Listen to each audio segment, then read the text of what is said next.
Merci à toutes et à tous d'être ici aujourd'hui. Donc effectivement, je vais parler de l'armement individuel, surtout des fusils, dont le Lebel, le fusil Lebel, qui était fusil assez symbolique à l'époque. Donc à la fin du XIXe siècle, la ville-arsenal de Rochefort étend son emprise sur toute la Charente-Maritime et même bien au-delà, puisque de par son activité militaire, elle est en relation constante avec les autres arsenaux de la marine que sont Brest, Toulon, Lorient et Cherbourg, les grands ports français d'embarquement comme Bordeaux, Marseille ou encore Saint-Nazaire, et les différents ateliers d'État ou privés, fournisseurs pour la guerre ou pour la marine, tels que Puteaux, Indray, Ruel, voire même le Creusot. Pourtant, il y a 120 ans, la spécificité de Rochefort ne repose plus tant sur la construction des navires de guerre, mais bien sur l'accueil de milliers de soldats, de ce qu'on appelle alors les troupes de marine, et qui deviendront par la suite les troupes coloniales, et qui sont redevenues d'ailleurs les troupes de marine. En effet, depuis les années 1840, l'arsenal de Rochefort est confronté à ce qui est son plus grand atout en tant que base, mais aussi son plus grand obstacle en tant que port, la Charente. À mesure qu'augmente le tonnage et le tirant d'eau des navires de guerre dans le sillage de la révolution industrielle, la faible profondeur du fleuve devient un problème de plus en plus récurrent. Plusieurs semaines sont parfois nécessaires pour sortir un seul navire et l'emmener jusqu'à la rade de l'île d'Aix. Le XIXe siècle est donc un siècle de remise en question pour la base navale qu'est Rochefort. Au XIXe, la grande chance de Rochefort en tant que base navale, c'est le relance des conquêtes coloniales. Algérie mise à part dans les années 1830, c'est bien à partir des années 1840, donc au même moment où les critiques se font de plus en plus présentes quant au maintien de cet arsenal sur l'Atlantique, que Rochefort se retrouve missionné à débarquer des troupes en nombre jusque dans le Pacifique, notamment à Tahiti et en Nouvelle-Calédonie. La monarchie de Juillet pose les bases de la constitution d'un nouvel empire colonial qui atteindra son apogée au début des années 30. Alors qu'au XVIIIe, Rochefort est pleinement tourné vers l'Ouest et les Amériques, en termes d'envoi de navires transportant hommes et ravitaillement, au siècle suivant, cette ville-arsenal se retrouve alors à un carrefour stratégique et géographique vis-à-vis des autres arsenaux de la marine et des grands ports de France, puisque les colonies se situent désormais sur les 5 continents, ceci influant par conséquent sur les mouvements des troupes. Ainsi, ce n'est pas tant en termes de construction de navires qu'il faut comprendre le Rochefort militaire du XIXe, comme évoqué juste avant, mais bien en termes d'accueil de soldats et donc d'équipements à fournir avec, en premier lieu l'armement, notamment individuel, et dont le fameux fusil Lebel. Nous allons par conséquent voir en 3 parties de quelle manière la marine et la guerre ont-elles été complémentaires dans l'initiation et le suivi des évolutions techniques de l'armement individuel à l'aube du XXe siècle, et quels processus globaux ont permis de faire apparaître un réseau, notamment entre l'arsenal de Rochefort et les manufactures. À travers en particulier les registres contenant les dépêches ministérielles consacrées aux troupes de marine, conservées au SHD à Rochefort, et qui ont l'avantage de toucher à tous les aspects de l'administration de cette arme, approvisionnement, recrutement, mutation, etc. Il est possible de retracer les circulations des hommes, et notamment donc de leur armement, de l'arrière-pays, aussi appelé Hinterland, donc de Rochefort jusqu'ici à Châtellerault, au port, puis du port aux colonies. Cela permet aussi d'observer la place prise par le chemin de fer quant à la logistique entre les différents sites industriels de l'armée française. Creuset d'innovation dans un contexte de confrontation entre impérialismes, ils mettent en circulation, au prisme de la colonisation de la fin du XIXe, l'armement qui fait apparaître pour Rochefort, et selon l'expression de Gérard Le Boisdec, spécialiste de l'arsenal de Lorient, une rupture de trajectoire militaire. Donc Rochefort, créé par Colbert à la fin du XVIIe, selon la volonté de Louis XIV, l'arsenal de Rochefort se veut alors être le joyau de la flotte royale. Cette dernière, mise à mal par la guerre de succession d'Espagne, retrouve progressivement sa superbe avant la guerre de 7 ans, au milieu du XVIIIe. Selon la thèse de Sébastien Martin, Rochefort devient peu à peu l'arsenal des colonies du Royaume de France. Chargé de ravitailler les possessions françaises dans les Amériques en nourriture, vêtements, matériaux, outils, armes et munitions, Rochefort se dote par conséquent de dépôts et d'entrepôts afin de pouvoir stocker toutes ses fournitures et munitions maritimes. Très vite, la ville arsenal accueille ses premières troupes coloniales, qui sont alors des troupes suisses, appelées le régiment de Carrère, et particulièrement engagées en Nouvelle-France et en Guyane. Il faut attendre la Première République, précisément en 1792, pour que Rochefort accueille ses premières troupes de marine, officiellement dénommées ainsi dans les textes et dépêches ministérielles. Tout au long du XIXe, elles vont devenir le fer de lance de l'expansion coloniale et la première arme de Rochefort, aux côtés des marins de la flotte de guerre. Passant successivement de la marine à la guerre, de la guerre à la marine, soumises au régime général, elles deviennent finalement les troupes coloniales du ministère de la Guerre en 1901. Donc on a ici un beau colonial avec son fusil et une caserne de Rochefort qui accueillait donc le 3e colonial à l'époque, 3e et le 7e. Donc en 1883 est lancée l'expédition du Tonkin, La Troisième République souhaite parachever la conquête de l'Indochine et mettre un terme à la guerre franco-chinoise larvée qui s'éternise depuis 1881. Le 3e régiment d'infanterie de marine de Rochefort est largement sollicité. Entre débarquements, remontées des fleuves, rizières et patrouilles dans la jungle, il expérimente alors véritablement le terrain vietnamien. La marine coloniale, confrontée à une sérieuse guérilla mêlant rebelles vietnamiens et troupes irrégulières chinoises, demande par conséquent à ce que ces troupes soient dotées d'une arme à tir rapide, maniable, simple à nettoyer et à réparer. L'utilisation de la poudre sans fumée ajoute ensuite à l'efficacité de cette arme en situation coloniale. L'armement individuel du colonial est alors celui du régime général soumis aux décisions du ministère de la Guerre. Les fusils gras équipent les troupes jusqu'à l'apparition du fusil Lebel, donc à la fin des années 1880, lui-même dérivé du Kropatschek à tir rapide de la marine, loué pour l'excellence de sa qualité en tant que matériel, notamment lors de la campagne de Chine effectuée en 1884-85 dans des conditions très dures. Il supplante dès 1894 avec le modèle 1886 M93 les anciens fusils issus de modifications elles-mêmes effectuées d'après le chasse-peau datant donc de 1866 qu'on a pu le voir ce matin. Aux alentours de Rochefort, les terrains de manœuvre sont parfaits pour mettre à l'usage le fusil Lebel avant son baptême du feu outre-mer. Rive de la Charente, au fond, marais, plages, etc. En 1913, toutes les troupes coloniales d'actifs de l'Empire sont équipées du fusil Lebel, qui a largement fait ses preuves hors métropole et qui restera l'armement majoritaire des troupes en outre-mer jusqu'en 1940. À partir des années 1890, les commandes d'armement explosent.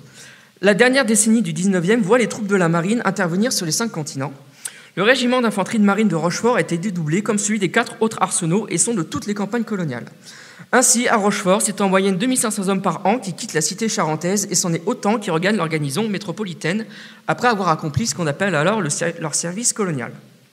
5000 hommes, soit près de 15% de la population de la ville, qui est alors de 33 000 habitants à l'époque, sont ainsi mis en mouvement et approvisionnés. Dirigés de Brest et Cherbourg sur Rochefort, puis Toulon et inversement, la fourniture en armement doit donc suivre en conséquence et en quantité. L'année 1895 marque l'apogée de cette période de colonisation intense, puisque ce sont plus de 17 000 fusils qui sont expédiés à Rochefort depuis les manufactures d'armes. 3 500 de Châtellerault, 5 000 de Saint-Étienne, 8 550 de Tulle, avec un complément de réserve d'exactement 3 367 fusils. L'année 1895 est en effet celle de la grande expédition de Madagascar, emmenée par le général Gallieni, et les conditions y sont rudes. C'est ainsi qu'à l'inverse, ce sont 13 367 fusils qui reviennent à Rochefort pour être ensuite renvoyés aux manufactures afin d'y être modifiés avant d'être de nouveau renvoyés aux troupes engagées à Madagascar, cette fois-ci directement via Toulon, par train puis par navire à vapeur. Donc, si Châtellerault, fabricant des premiers prototypes de Lebel en 1885-86, reste le plus gros fournisseur régulier d'armement individuel aux troupes coloniales de Rochefort, il arrive ainsi, comme vu précédemment, que Tulle ou Saint-Étienne soient fortement sollicités de manière ponctuelle en fonction des besoins immédiats dus à la colonisation. En effet, dès la mise en production en série du modèle de Lebel définitif, ces 3 manufactures d'État sont mises à contribution et la cadence atteint bientôt le rythme effréné de 5 fusils à la minute selon les vœux du général Boulanger. Est-ce que c'est vraiment vrai? Si vous avez la réponse. Par conséquent, afin de permettre la réalisation des très nombreux fusils nécessaires à l'équipement des troupes de l'armée française, il est procédé à l'achat de machines-outils performantes, notamment américaines.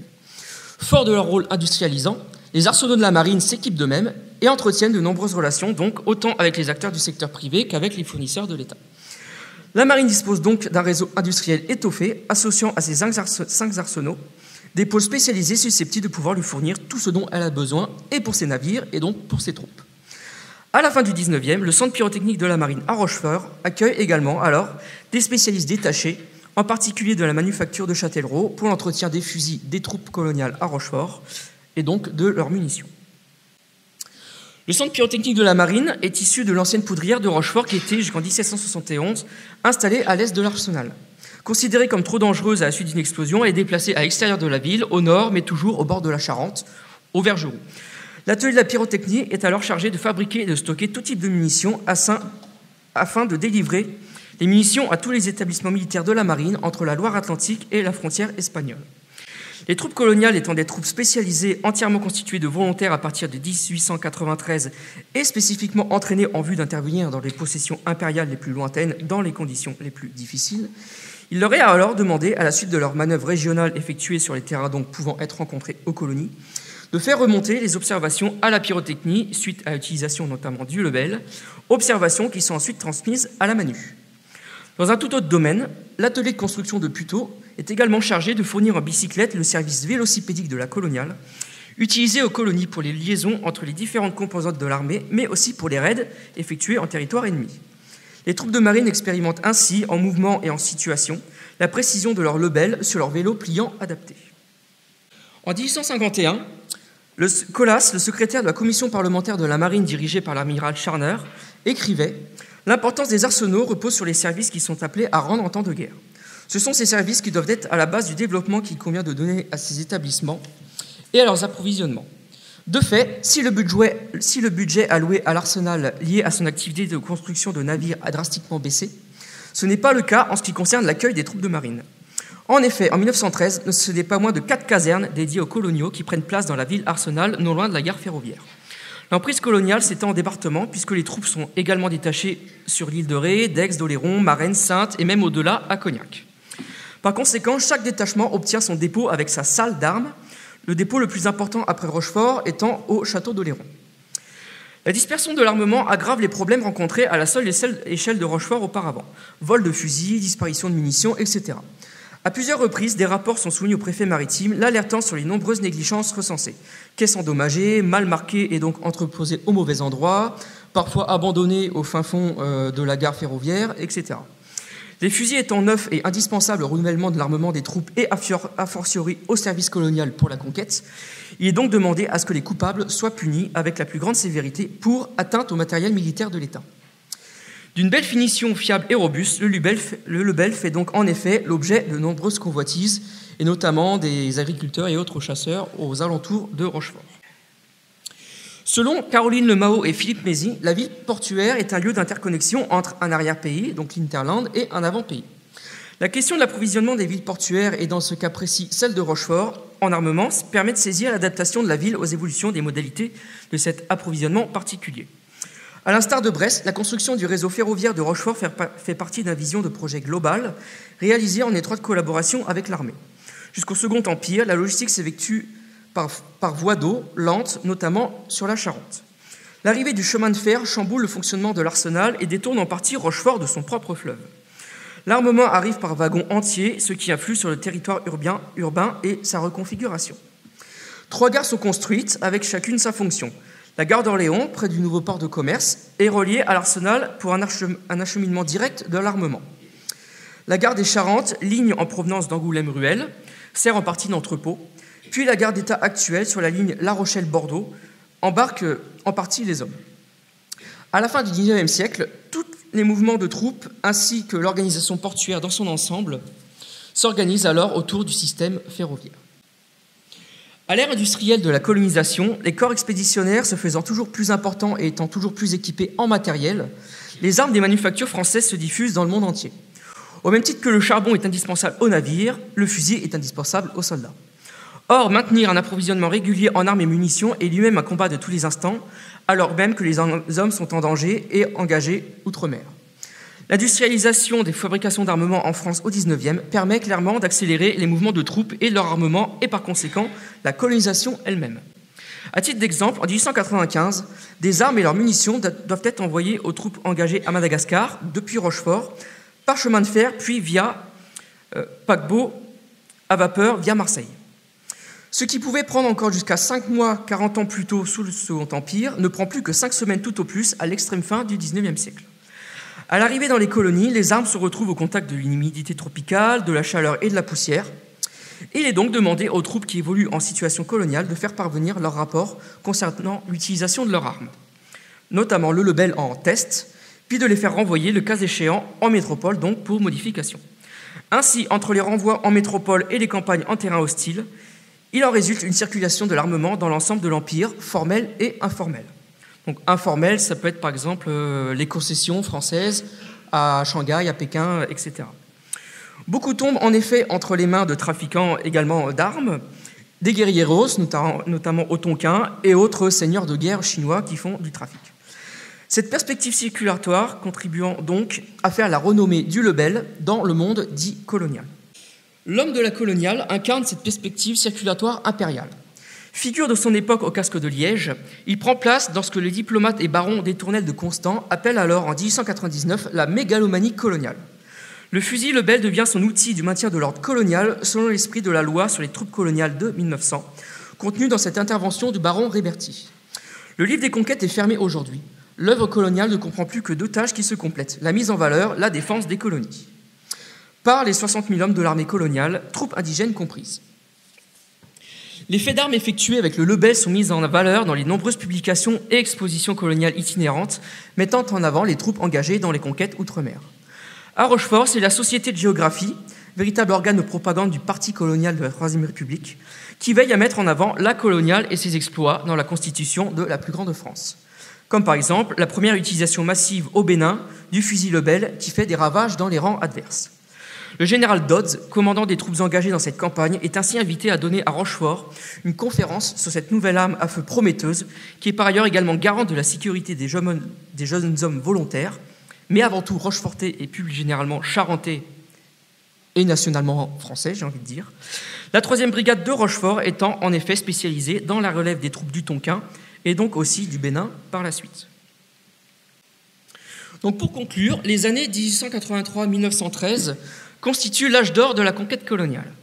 En 1880, l'armée navale caracole en tête du progrès et décalée par ses arsenaux. Vapeur, blindage, armements sophistiqués tels que les torpilles, les canons revolvers à tir rapide, impressionnent le grand public, abreuvés de journaux et de littérature plus ou moins spécialisés sur le sujet.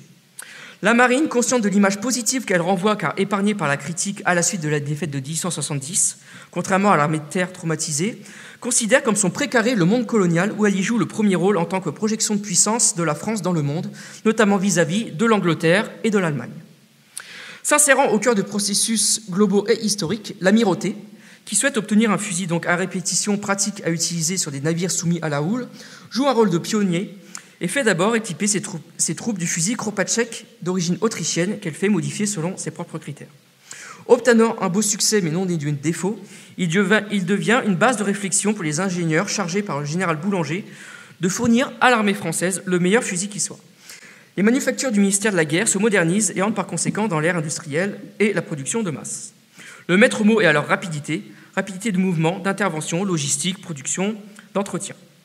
En parallèle de l'expansion coloniale soutenue par la jeune école de la marine, chantre de la rapidité d'action sur mer et donc de projection outre-mer, en exigeant les meilleures technologies d'armement afin de tenir tête à l'Angleterre, avant tout en cas de conflit, ensuite l'Allemagne, le danger se déplace des frontières maritimes aux frontières terrestres, donc au fur et à mesure de la montée en puissance du Reich.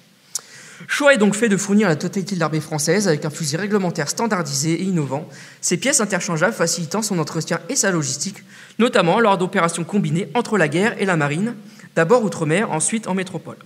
La plupart des interventions en Chine, c'était des opérations combinées entre la guerre et la marine. Les troupes de marine, élite de l'armée navale, voire de la Troisième République, ainsi représentées dans l'Anglo-World du XIXe siècle, se doivent donc d'être équipées les premières du nec plus ultra de l'armement individuel franco-français et non plus d'origine autrichienne. Dans le contexte de la Première Guerre mondiale, l'enjeu que représentent les approvisionnements militaires pour la défense de la plus grande France est primordial. Parmi les cités portuaires, les arsenaux font donc toujours figure de cas particuliers, car ils sont à la terminaison de flux colossaux de matières premières. Ici, l'acteur essentiel qu'est l'État dicte ses choix et ses priorités et à même de bouleverser les conditions du jeu par des modalités d'intervention très diverses, comme par exemple ici, donc, dans le cas présent de Rochefort, l'envoi de commissaires, de spécialistes et d'autres inspecteurs. Dans la seconde moitié du XIXe, la séparation grandissante entre l'espace urbain et le port constitue une rupture majeure. Par conséquent, comment l'approvisionnement militaire parvient-il à s'adapter aux évolutions de la conquête coloniale? Par le chemin de fer. De par les circulations issues de la logistique coloniale, Rochefort se place donc, comme les 4 autres arsenaux de marine, au centre du réseau qui inclut les armuriers de l'État, lui-même au centre de l'industrialisation de la société et de la cohésion de l'État, et dont les enjeux atteignent une certaine universalité. Les variations de la conjoncture font des fusils issus des manufactures d'armes des acteurs à part entière des guerres coloniales et figurent ainsi en bonne place dans l'histoire du fait colonial et des représentations. En effet, comme on l'a vu, les circulations sont matérielles mais aussi représentatives. Bien avant la Première Guerre mondiale et ses poilus, le fusil Lebel s'impose dans l'imaginaire collectif comme le fusil du colonial. L'augmentation exponentielle des troupes engagées outre-mer rend ce fusil visible un peu partout. Mis en avant par la propagande du parti colonial, le Lebel devient littéralement l'outil indispensable à la diffusion de la civilisation et à sa défense au sein du nouvel empire ultramarin. Les premiers faits d'armes du Lebel, obtenus dans les colonies, permettent ainsi de détecter ces défauts et de les corriger en apportant plusieurs modifications successives afin de le rendre le plus parfait possible. Les circulations d'armement s'intensifient à travers le globe, donc, comme on l'a vu, dans le sillage des troupes coloniales. Et au début de la Grande Guerre, le Lebel a remplacé le fusil gras dans l'ensemble des armées françaises. Il est de tous les combats, mais ses défauts sont mis au jour. Longueur trop importante, magasin peu pratique à approvisionner et propension à ingérer les impuretés du champ de bataille. Il est vrai qu'en 14, les troupes coloniales, rappelées en métropole, se retrouvent dans les tranchées boueuses belges. Le 3e colonial de Rochefort, plus habitué à la jungle indo-chinoise, combat alors sur la frontière terrestre métropolitaine, non plus pour défendre les colonies des Anglais, mais bien pour défendre la France des Allemands. Et donc, Lebel à la main. La boucle est ainsi bouclée. Je vous remercie.